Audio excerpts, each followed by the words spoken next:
Mire, el Código Procesal Penal en su título preliminar, a diferencia de nuestro Código Penal, consagra como normas derechos fundamentales que a su vez constituyen garantías procesales, de acuerdo con el texto del artículo 10 que dispone las normas que integran el presente artículo tienen prevalencia sobre cualquier discusión. Ustedes cogen el Código Procesal Penal, van a encontrar en la primera título preliminar y ahí van a encontrar 10 artículos en números romanos. La importancia que tiene que ese título prevalece sobre cualquier otra norma, porque es el que nos va, esas garantías procesales hacen referencia a los sujetos que intervienen en la relación procesal, la función fiscal, la jurisdicción, el debido proceso, el respeto a la dignidad de las personas humanas, cómo es el proceso acusatorio y qué es lo que el Estado, el comportamiento que debe de llevar a cabo el Estado. Por eso que decimos que es un conjunto de directrices que están dentro del título preliminar por mandato del legislador. Son normas imperativas con carácter obligatorio, de obligatorio cumplimiento en la interpretación de la norma penal como guías y límites, constituyendo también el fundamento de la decisión judicial. Es una tarea importante que ustedes puedan analizar el primero al 10º artículo como tarea que ustedes tienen que hacer, buscar información, buscar ejecutorias y todo lo demás para poder tener más amplitud relacionado al título preliminar. Solamente les vamos a dar algunas pautas con relación a estos 10 artículos. Dentro de las normas dice la justicia, en el artículo primero nos habla de la justicia penal, en el artículo segundo presunción de inocencia, lo que hablamos con el sistema acusatorio desde la época de Grecia, que sea a toda persona es inocente mientras se le pruebe lo contrario, la interdicción de persecución doble. Justicia penal. ¿Qué es la justicia penal? La justicia penal, este artículo consagra el derecho de la tutela jurisdiccional efectiva y hace referencia a la forma como debe de administrarse justicia en lo penal. Es un derecho de orden constitucional, es decir, derecho fundamental. Y aquí vamos a entrar al artículo 139 de la Constitución cuando dice en el numeral 3, nos dice la observancia del debido proceso, el derecho al proceso y tutela jurisdiccional. Y se habla de tutela jurisdiccional efectiva y todo lo demás. Miren, el artículo primero de la Constitución nos establece, el artículo dice la defensa de la persona humana y el respeto a la dignidad. El respeto de su dignidad son el fin supremo de la sociedad y del Estado. Por tal motivo constituye una obligación del sistema de justicia penal velar por la integridad y el respeto de lo que significa un poder judicial respetuoso y garante de los derechos fundamentales que corresponden a un Estado democrático de derecho. Por eso que decimos que el artículo 139 vamos a encontrar infinidad de principios. Cuando hablamos, por ejemplo, de el derecho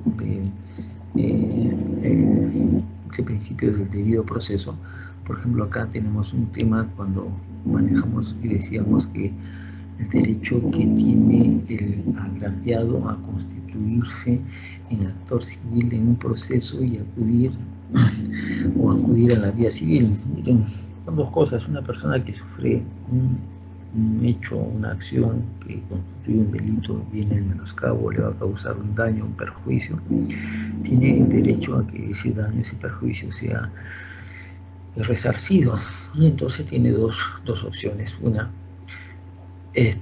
ingresar al el proceso penal, o caso contrario acudir a la vía civil. Pero el nuevo sistema procesal decíamos que es 2 en 1, y lo que se busca es de que en un proceso, en el mismo proceso, el agraviado se constituya en actor civil y pueda aportar los medios de prueba que acrediten el procesante, el daño emergente. Todo lo que tiene que ver con la vía civil, lo ingreso en la vía penal, para de esta manera exigirle, solicitarle al juez en un juicio, o sea, y cuantificar mi pretensión por el daño causado. Y ya no esperar a que la persona sea materia de una sanción penal para que al fin de cuentas sea lograr el objetivo que es la reparación civil. Importantísimo este hecho porque el nuevo sistema procesal que vamos a estudiar, podemos encontrar que hay personas que son materia no pueden ser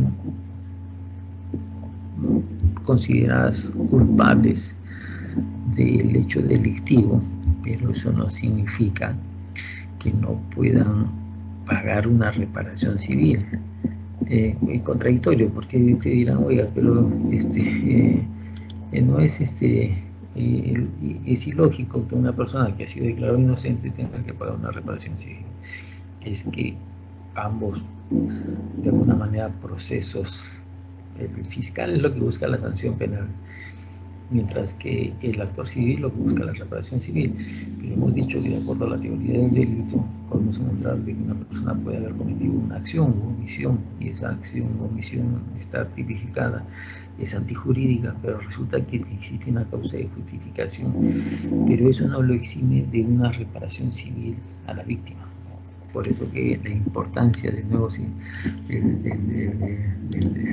sistema, o sea, el derecho a la tutela jurisdiccional efectiva, en resumen, comprende el derecho que tiene toda persona en el ejercicio de sus derechos y en defensa de sus intereses a acceder a la administración de justicia, el derecho de obtener una resolución fundada en derecho, el derecho a la efectividad de la resolución judicial y el derecho al recurso legalmente alegado. Miren, derecho a la defensa de sus intereses y acceder a la administración de justicia. Derecho de obtener una resolución fundada en derecho. Y el derecho a la efectividad de la resolución judicial y el derecho al recurso legalmente previsto. Lógico, pluralidad de instancias. De repente, en primera instancia, la persona puede haber sido materia de una sanción o de una solución, pero puede haber sido una instancia. Para garantizar el derecho a la justicia, el Código Procesal Penal ha previsto la gratuidad de la justicia. Sin embargo, acá tenemos que hacer un paréntesis. Dice que en derecho penal, o sea, la justicia es gratuita. Sin embargo, también hoy en día el nuevo sistema procesal, en su artículo, en la Constitución en el artículo 16, en el artículo 139, en el numeral 16, le dice el principio de la gratuidad de la administración de justicia y la defensa gratuita para las personas de escasos recursos, garantizando dos casos que la ley señala. O sea, si no tienes abogado, tienes el derecho a una persona a que a un abogado, a que el Estado te ponga un abogado para que defienda tus intereses.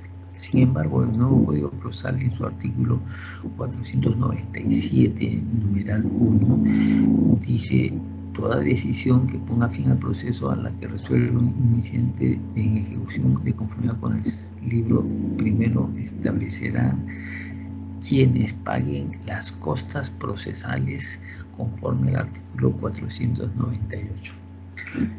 El 497 y 498 del Código Procesal nos establecen que pueden existir embargos, pueden existir las costas y costas del proceso, Quiere decir que, por eso que vemos hoy en día, por ejemplo, en la sentencia en primera instancia, no interpone el recurso de apelación y confirman o revocan, bueno, lo que sea, voy a acudir a la vía de casación, pero la vía de casación me dice, oye, perfecto, si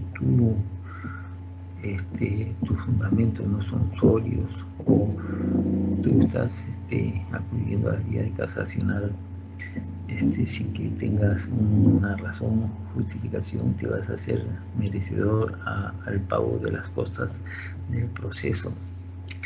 Entonces, eso trae como consecuencia de que evita que las personas, o sea, simplemente interpongan recursos por interponer sin fundamento, y obligan también a que los abogados podamos, o sea, verificar, hablar con los clientes cuando se habla y hacerles ver por qué es posible y por qué no es posible con relación al tema de acudir a la vía casacional, porque si no se es merecedor tanto el abogado como el casacional, el no impugnante, porque el recurso de casación es un recurso extraordinario, es una tercera instancia.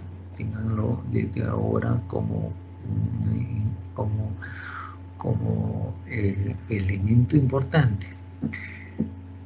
No es una tercera instancia el recurso de casación, es un recurso extraordinario. Por eso que te dice, si tú quieres irte al recurso de casación y al fin de cuentas no tienes los fundamentos, entonces te voy a sancionar pagando costas del proceso.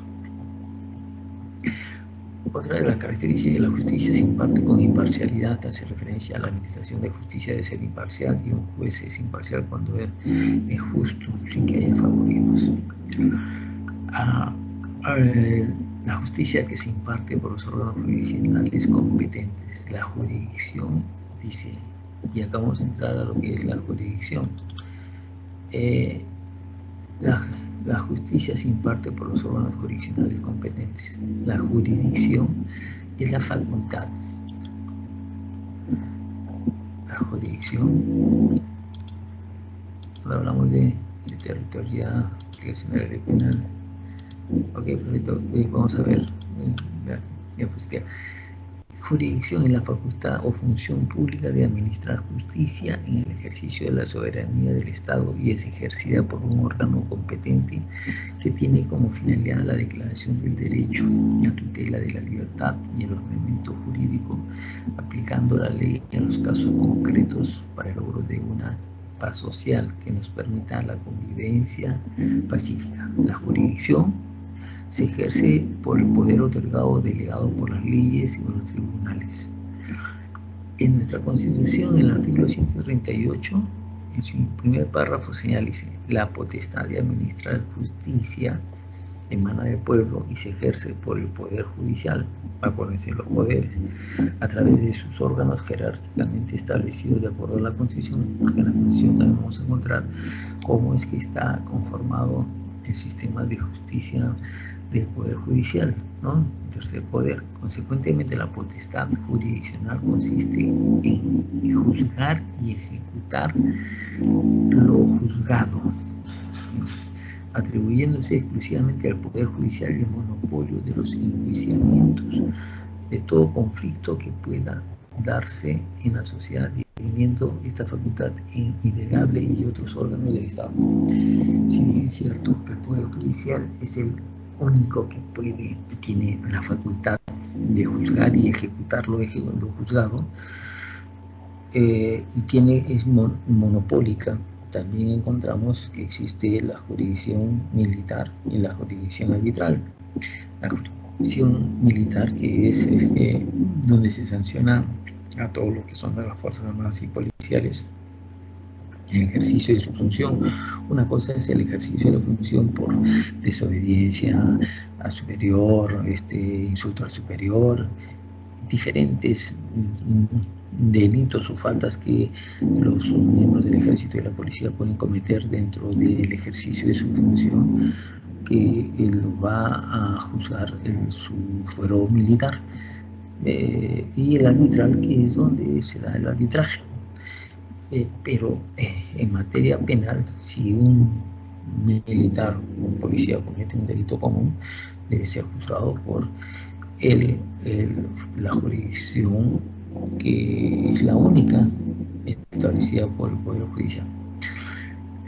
Dice que la justicia se imparte en un plazo razonable, porque este precepto impone una justicia, se dice que la justicia es oportuna, disminuyendo el tiempo promedio desde la denuncia de los hechos hasta su juzgamiento y la resolución de los conflictos por parte de la justicia, propiciando que las partes utilicen con mayor eficacia las salidas alternas al proceso, dice criterios de oportunidad.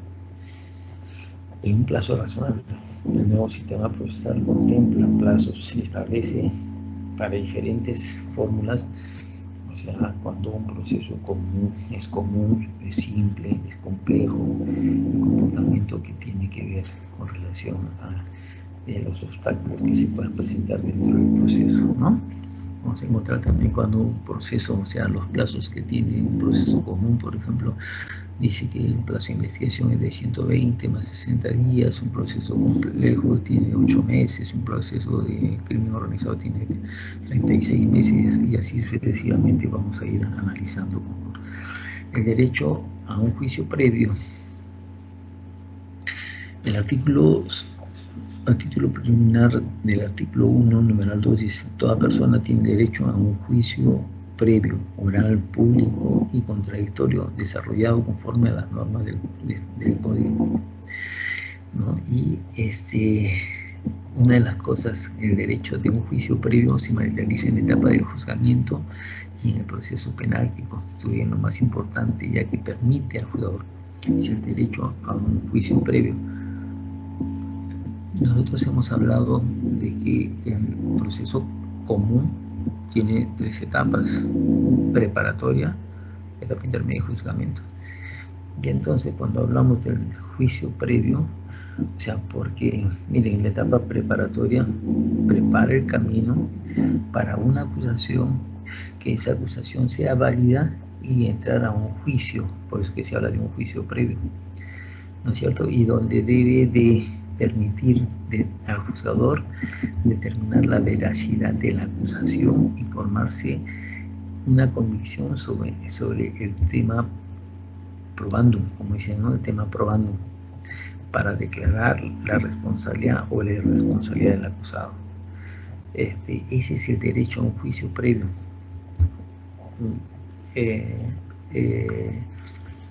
El principio de no ser penado, que se encuentra en la Constitución, en el artículo 139, en el numeral 10, dice: el principio de no ser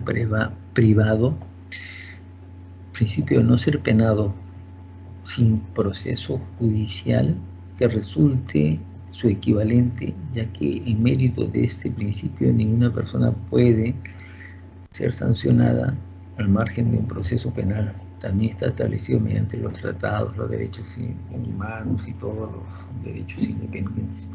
La Declaración de los Derechos Humanos, derecho a un juicio oral, el artículo 361, numeral 1 del Código Procesal establece: la audiencia se realiza oralmente, pero se documenta en acta.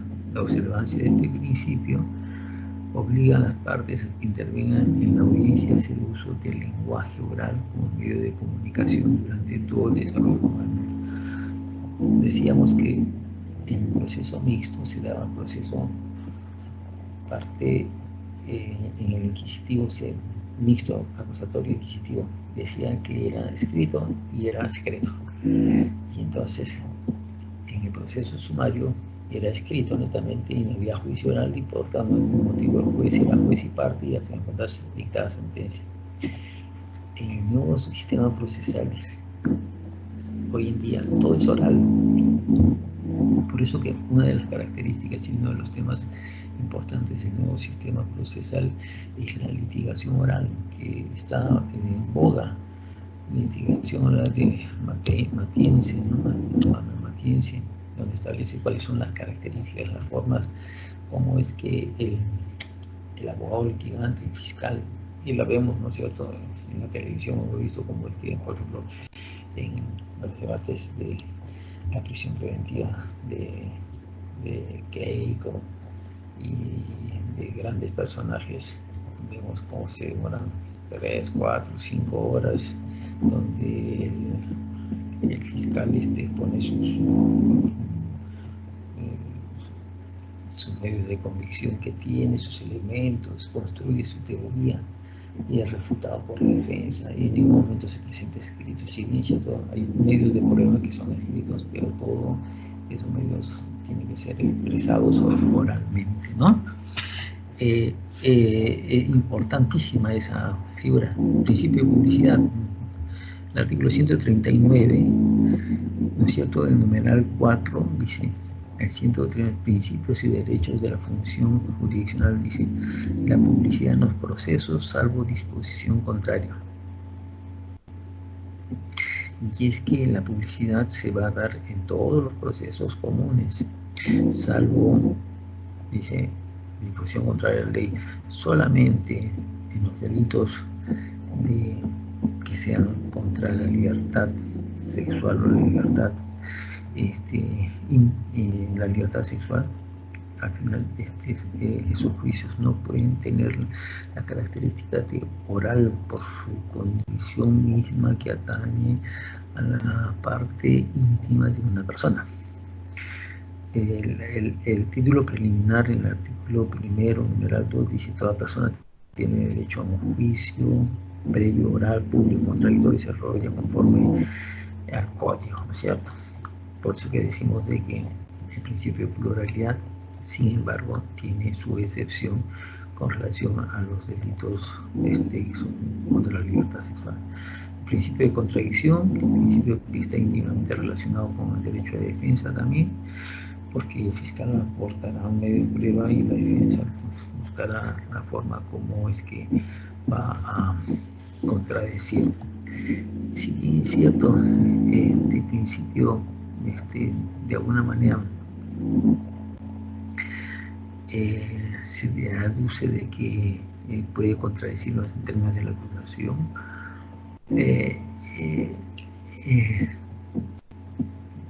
no se le permite a la defensa que haga una defensa eficaz en buscar medios de prueba.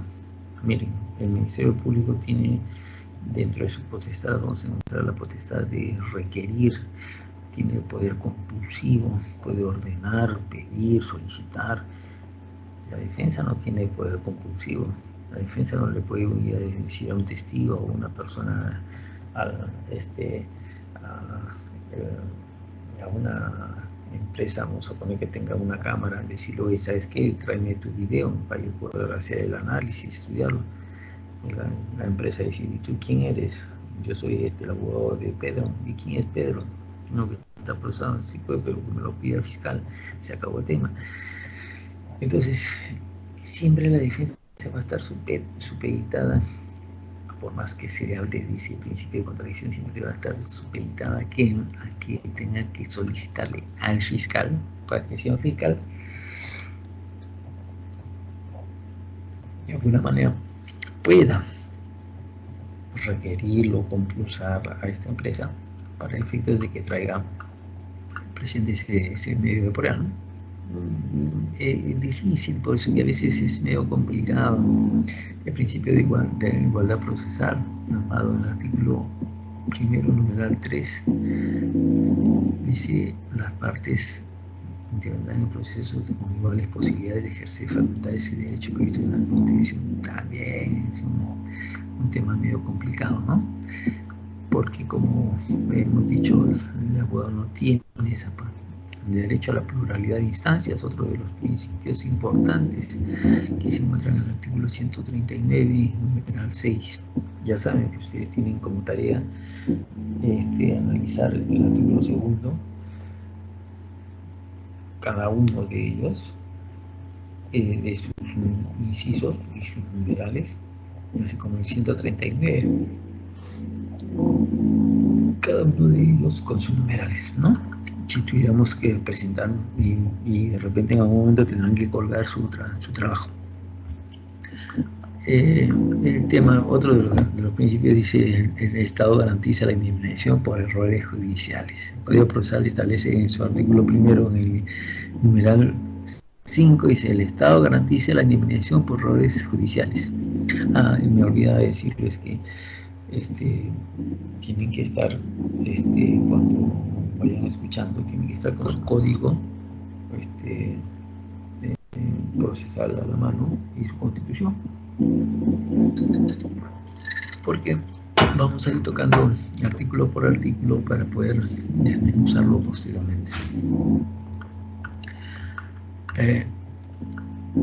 El artículo segundo, principio de presumir, todo lo que hemos hablado solamente del artículo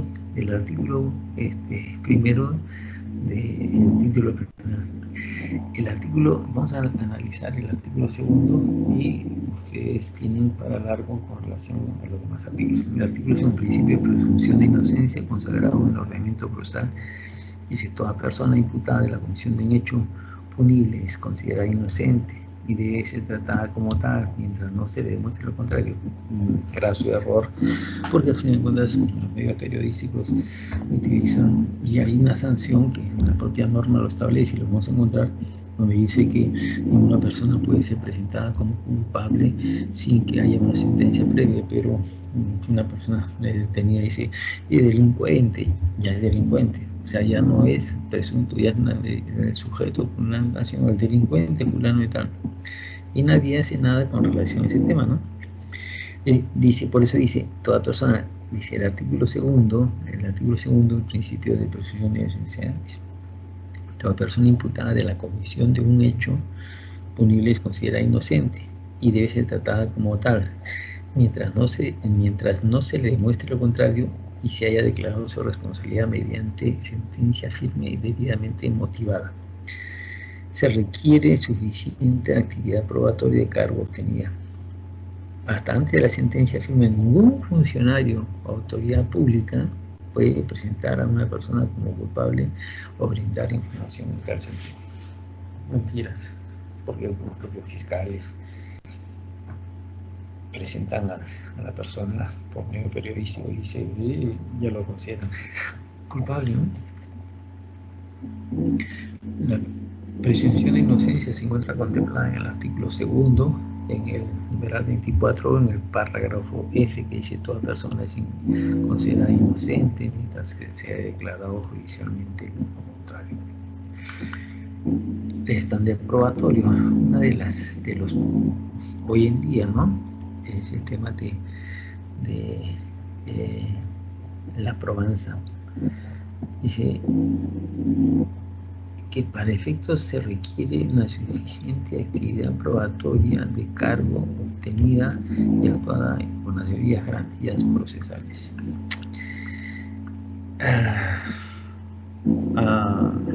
Los mecanismos jurídicos cuya misión sea impedir el uso arbitrario o desmedido de la coerción personal, prisión preventiva. La presunción de inocencia tiene como presupuesto que la responsabilidad de un imputado se determine mediante un grado de certeza de que existan medios de prueba que hayan sido obtenidos mediante los mecanismos lícitos y que estos hayan sido presentados y ingresados a un juicio, ¿no?, donde se le demuestre su responsabilidad. Bueno, principio de indubio pro reo.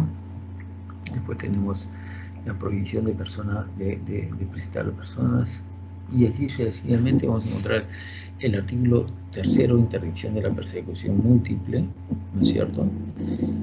El